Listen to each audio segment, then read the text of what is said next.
Bonjour à tous et bienvenue sur la chaîne L'investisseur structuré. Aujourd'hui et comme chaque semaine, nous allons faire un point hebdomadaire donc sur mon PEA, donc arrêté au cours du vendredi 3 juillet 2026. Tout d'abord, un petit disclaimer. Les informations partagées sur cette chaîne sont présentées à titre purement informatif et éducatif. Elles ne constituent en aucun cas un conseil en investissement, une recommandation financière ou une incitation à trader. L'investissement sur les marchés financiers, actions, cryptoactifs, comporte des risques élevés de perte totale ou partielle du capital investi. Les performances passées ne garantissent pas les résultats futurs. Vous êtes seul responsable de vos décisions et devez effectuer vos propres recherches ou consulter un conseil agréé avant toute action. L'investisseur structuré décline toute responsabilité pour les pertes subies. Bonjour à tous, on se retrouve comme chaque samedi pour le débrief complet de mon PEA. Nous sommes donc aujourd'hui le 4 juillet 2026. La semaine dernière, je vous disais que je sécurisais mes positions pour me préparer à la suite. Aujourd'hui, les chiffres valident cette stratégie. Le portefeuille vient de toucher donc un nouveau sommet. La valeur totale de mon PEA s'élève désormais à 31 855,10 centimes. C'est le plus haut historique du compte, notre nouvelle ATH. Au niveau de la performance brute, la plus-value latente globale s'établit très précisément à 158,17 €. Mais alors, ce qui donne tout son sens donc à ce record, c'est la structure actuelle du portefeuille. Souvent, donc, un plus haut historique signifie que le compte est investi donc, au maximum du marché. De mon côté, c'est le contraire. Cet ATH, je les réalise donc en conservant une poche de sécurité massive. Actuellement, donc, j'ai 7 061 € donc, et 37 centimes de liquidité. Cela représente donc environ 23% de l'ensemble de mon portefeuille, qui dort donc en cash, prêt donc à être déployé. C'est une force immense. Le compte progresse, mais je garde toutes mes munitions pour la suite. Alors, comment peut-on battre un record historique tout en augmentant ses liquidités? C'est le résultat d'une semaine particulièrement active, où j'ai rigoureusement donc appliqué ma feuille de route. J'ai profité des opportunités donc pour rentrer donc sur 3 nouvelles valeurs. J'en ai renforcé une quatrième. J'ai encaissé donc mes dividendes et surtout j'ai totalement nettoyé le portefeuille en coupant une ligne qui n'avait plus sa place ici. Entrons donc tout de suite dans le détail de ces mouvements. On commence chronologiquement donc par la journée du lundi 29 juin. Ce jour-là, donc j'ai pris deux positions. La première, c'est Edenred. Je suis entré donc sur la valeur avec l'achat de 15 titres, donc payés donc à 22,76 € l'unité. Pour cette ligne, je ne suis pas parti d'un signal technique sur Edenred, étant tout simplement donc la valeur la plus décotée de toute ma shortlist. Graphiquement, donc, elle validait donc un mouvement haussier initié depuis le 18 juin. J'ai donc choisi de suivre ce momentum pour initier donc ma position. La deuxième opération du 29 juin concerne Sanofi. Là, en revanche, j'ai appliqué ma méthode technique à la lettre. Je suis rentré donc sur un signal d'achat clair donné par le croisement donc de la moyenne mobile de 12 donc en unité de temps daily. J'ai acheté 4 titres à un cours de 75,11 €. On avance au mardi 30 juin, donc une journée importante pour le flux de trésorerie, puisque c'était donc le détachement de Precia. J'ai perçu mes dividendes donc sur mes 132 coupons, ce qui a injecté donc directement 72,60 € de cash dans mes liquidités. Le lendemain, le mercredi 1er juillet, le marché m'a donné donc un autre signal technique, cette fois donc sur Publicis. L'action donc est venue tester un support majeur, sa moyenne mobile donc à 200 périodes en daily. C'est une zone d'achat institutionnelle très forte. J'en ai profité donc pour acquérir 4 titres à 81,96 €. Le même jour, j'ai également perçu le dividende de Robertet, soit un virement de 48 € net pour mes 4 coupons. On arrive enfin donc au vendredi 3 juillet, une journée charnière. D'abord, donc pour un renfort, j'ai accumulé donc une action supplémentaire de GTT à 187 euros donc et 10 centimes. Le déclenchement donc a été technique. Le titre est repassé au-dessus de sa toute dernière résistante, donc en unité de temps mensuelle. Donc c'est un signal de force acheteuse donc à long terme. Mais le mouvement de ce vendredi, c'est la vente totale de ma position sur Robertet. J'ai cédé donc mes 4 titres à un cours de 821 euros, ce qui a libéré instantanément donc 3284 euros de liquidité. Pourquoi cette vente? Tout simplement parce que Robertet ne répondait donc plus aux critères stricts de ma shortlist. J'ai profité du versement du coupon 2 jours plus tôt pour orchestrer donc une sortie propre.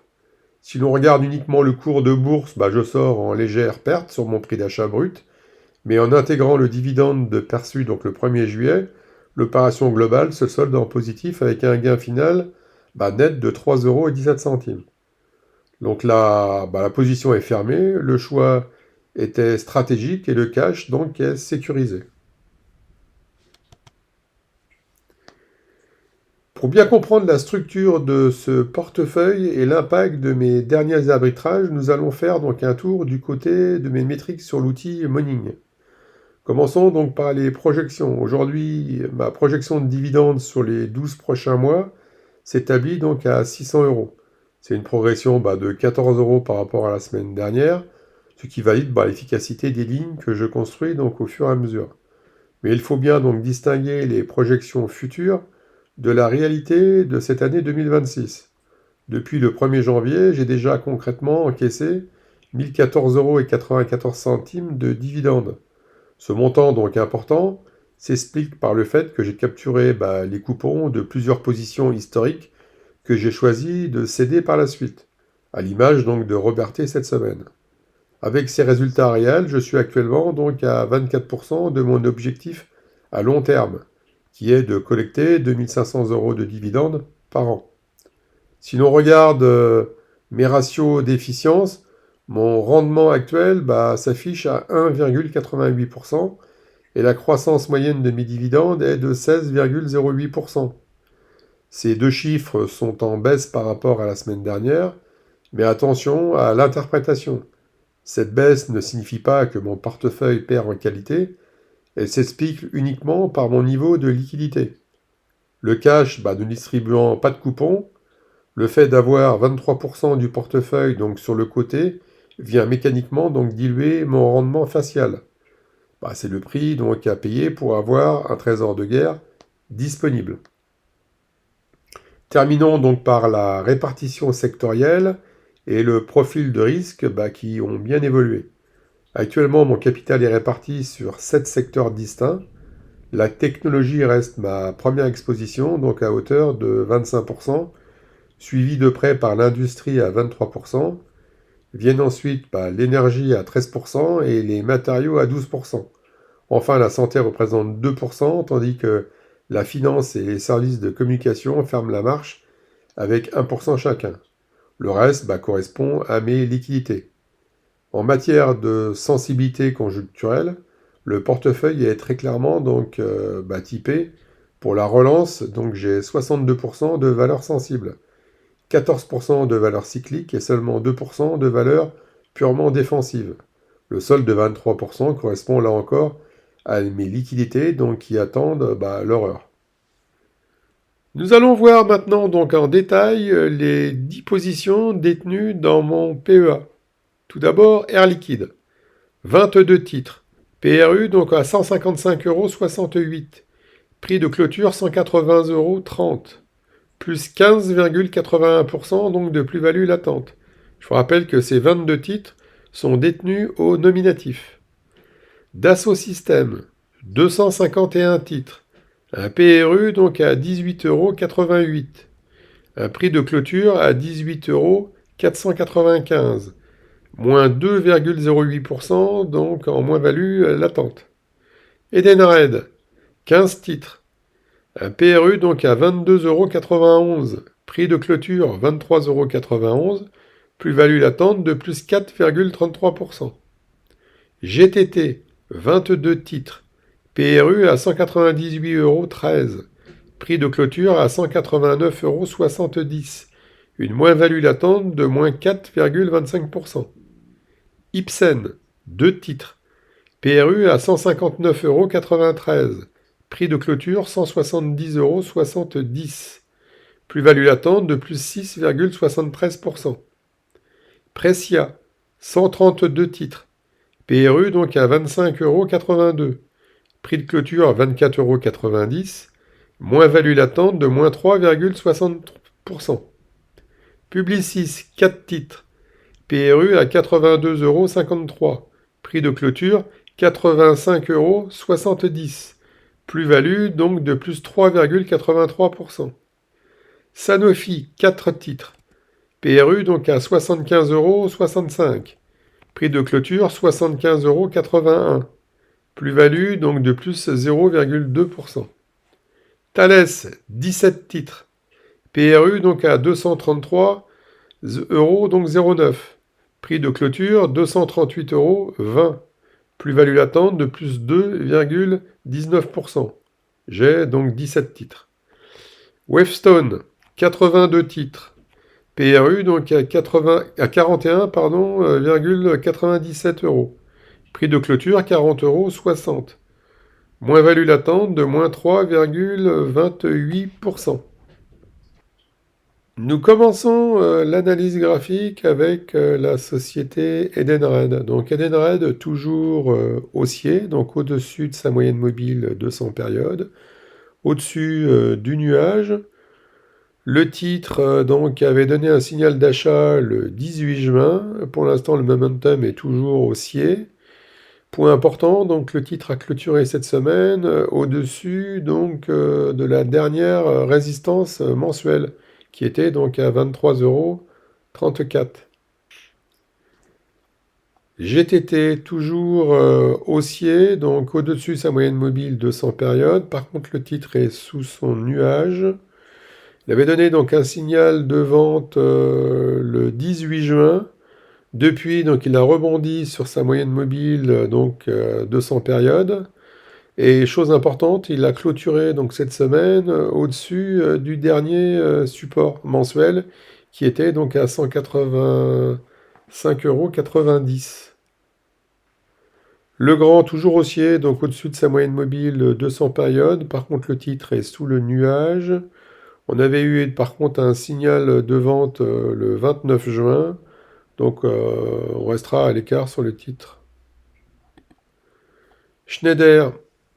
Schneider, toujours haussier, donc long terme, au-dessus de sa moyenne mobile 200 périodes, au-dessus du nuage. On avait eu donc un signal de vente le 26 juin. Et pour l'instant, le titre est toujours baissier sur le court terme. Publicis, haussier, donc au-dessus de sa moyenne mobile 200 périodes, au-dessus du nuage. Néanmoins, donc le titre avait donné un signal de vente le 23 juin.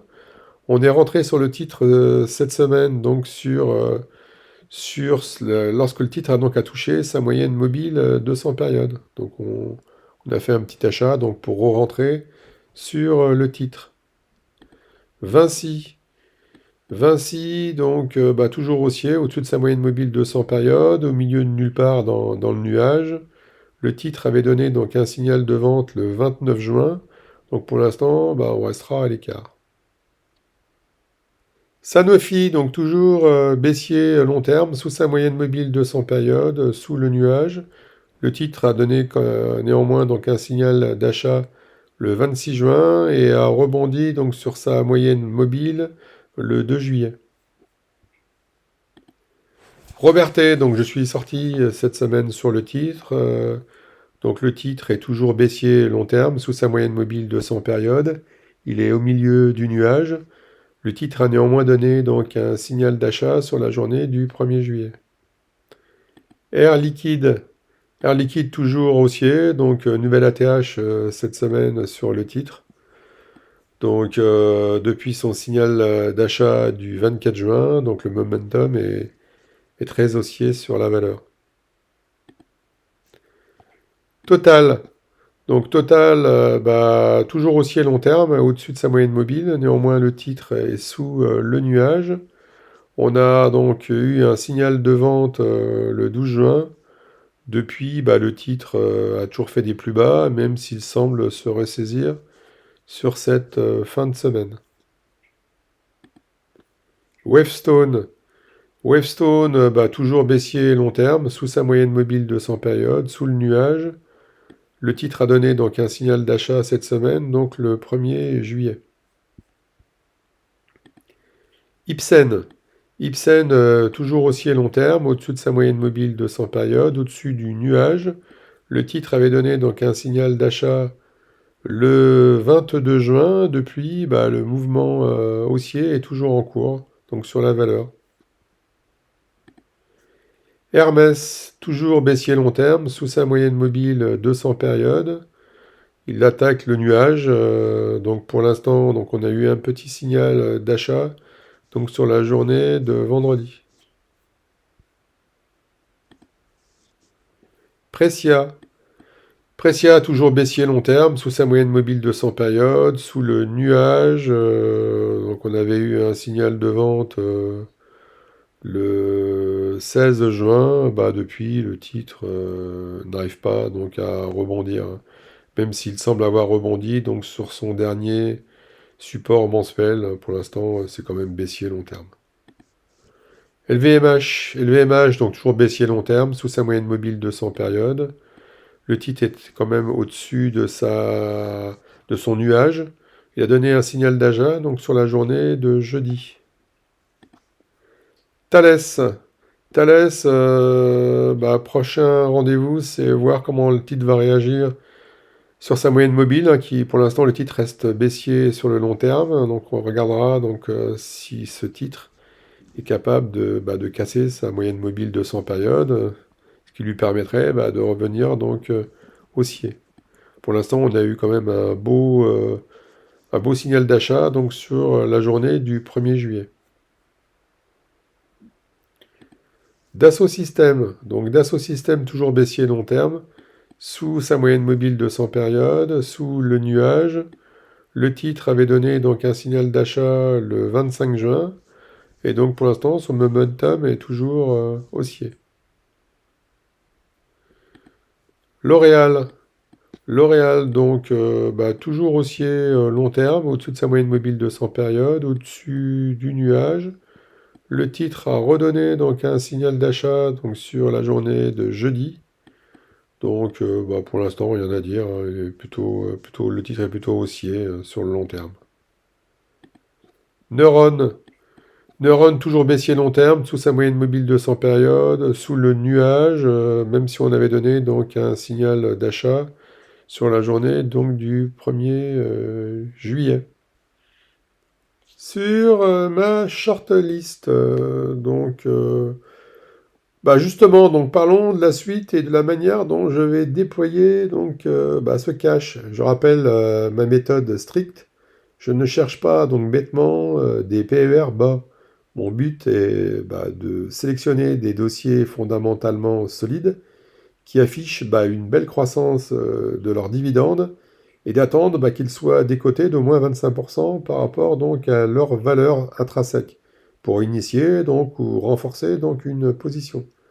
Aujourd'hui, ma shortlist compte 17 valeurs de grande qualité, et si l'on applique mes filtres de valeur intrinsèque à l'heure actuelle, mon vivier se divise très précisément donc en 3 catégories distinctes.